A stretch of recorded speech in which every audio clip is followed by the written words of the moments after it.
73,000 white-collar jobs gone in 2026, and we're only 4 months in. Meta is cutting 8,000 more. Oracle just eliminated 30,000. This is not a correction. This is a structural shift. And while that's happening, 9 out of 10 major banks are deploying AI that can do the work of hundreds of employees. Klarna's AI already handles the equivalent workload of 853 full-time workers. The machine isn't coming for white-collar jobs. It's already here. Let's go. Hey, welcome to your AI future. The AI revolution isn't coming. It's here, and it's moving fast. But here's the good news. You don't have to figure it out alone. Every episode, we break down exactly what's changing, how it hits your career and your daily life, and the real steps you can take right now to stay ahead. This transition leads to abundance, and we're going to help you get there. Let's go. Let's start with the jobs data, because this week, it became impossible to ignore. Layoffs.fyi tracked 73,000 tech industry cuts in 2026 so far. Meta announced it will eliminate 8,000 positions on May 20th, 10% of its entire global workforce.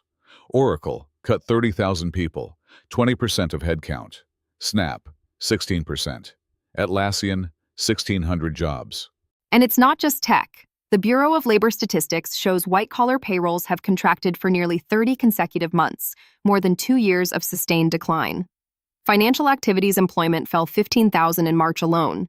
These are sustained structural losses, not quarterly fluctuations that reverse next quarter. Here's the critical distinction from every prior tech downturn. In 2001, companies cut people and held the positions open. In 2008, same move. This cycle, companies are cutting and immediately deploying AI to absorb the workload. The roles aren't in a hiring freeze. Many of them are being structurally retired. Quartz has been tracking what they're calling AI shrinkflation, the quiet erosion of white-collar compensation and working conditions. Benefits shrinking while scope expands. Remote work getting clawed back. Annual family health premiums have hit $27,000. Fully remote job postings have fallen significantly over the past year. Workers are getting squeezed from every direction simultaneously. The compounding pressure is real, and most of it is invisible in the headline numbers, because it doesn't arrive as a single dramatic announcement. It arrives as a dozen small degradations, 1 quarter at a time. That's the stealth mechanism. By the time it feels undeniable, the ground has already shifted. Now here's where this gets genuinely paradoxical. Companies are cutting people. Companies are spending billions on AI. And an MIT study found that 88% of companies are using AI, but only 5.5% are seeing real profit improvements. 95% of generative AI pilots have generated 0 measurable returns so far. I want to be precise about what that means. The companies laying off white-collar workers are not doing it because AI is already generating productivity gains that justify those cuts. They're betting on AI future performance to justify present-day workforce reductions.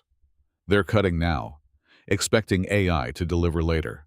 That gap between the workforce reduction and the actual productivity gain is where the human cost lands. And in financial services specifically, the deployment picture is much further along. 9 in 10 major banks are actively testing or deploying generative AI systems. The projected operating cost reduction potential is 20% across those institutions. And Klarna is the canary.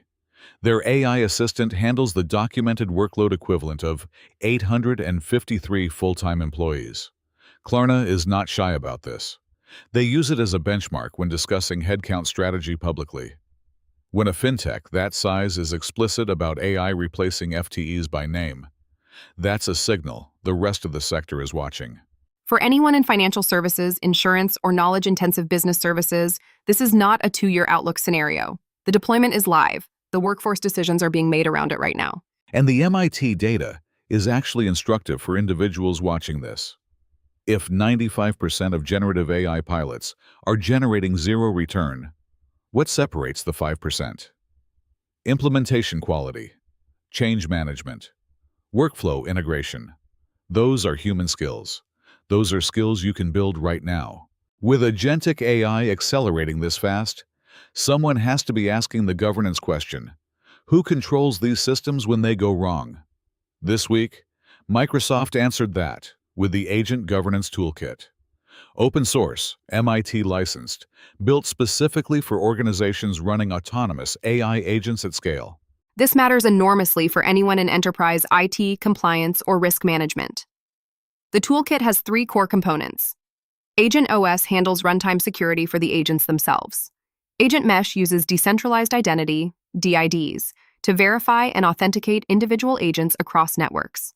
An agent runtime includes a hard kill switch, the ability to halt an agent's actions in real time.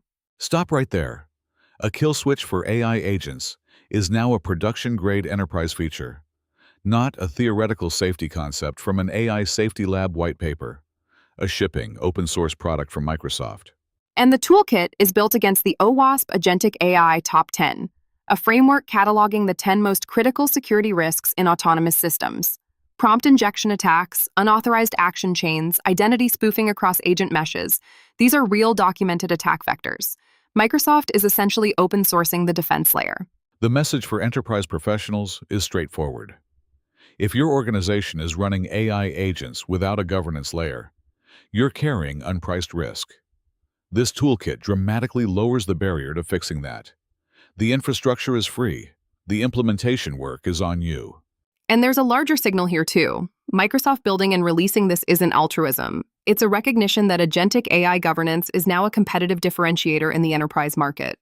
Companies that can demonstrate controlled, auditable AI deployment will win procurement decisions over companies that can't. Let's talk about something that moved from speculative to contractual this week. Toyota has deployed 7 Agility Robotics Digit humanoid robots in a Canadian manufacturing facility on a robots-as-a-service model, not a purchase, a subscription, monthly recurring revenue for a humanoid worker. Robots as a service, the SaaS model, applied to physical labor. I want that to land. Toyota, not a startup, not a research pilot. Toyota has committed to this as an operational model.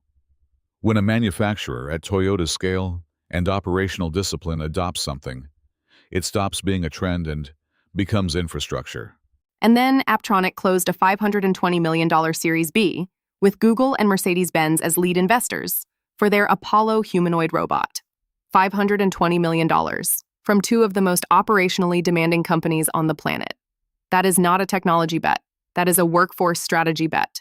For white-collar professionals, the instinct is to think this is a factory floor problem, not relevant to their situation. That instinct is wrong. The pattern is identical to what we just described in financial services. Physical automation enters through manufacturing. Digital automation, AI agents doing knowledge work, is already deployed in offices. The capital behind both is now measured in hundreds of billions, and the timelines are compressing in parallel. The physical and cognitive labor replacement curves are running simultaneously. The question for anyone in any role is, what specifically does your work involve that requires human judgment, human relationships, or creative synthesis? That's where your defensibility lives. And the honest answer isn't always comfortable.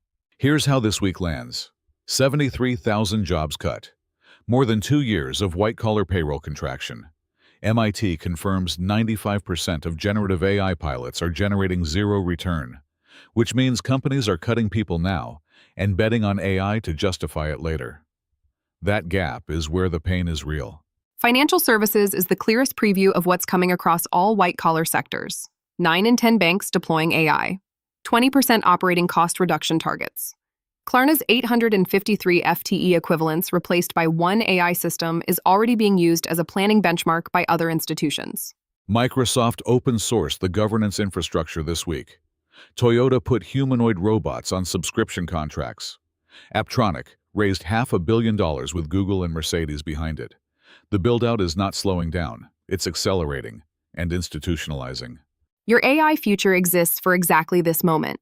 Because this transition is real, it's moving fast, and the people who understand what's happening and why have an enormous advantage over the people who don't. Every episode, we try to make sure you're in the first group. If this episode gave you something real to think about, share it with one person who's trying to figure out where they stand in all of this. Subscribe so you're here when we break down what happens next. And tell us in the comments, what industry are you in? And what are you seeing on the ground? We read every one. We build episodes from your questions. See you tomorrow.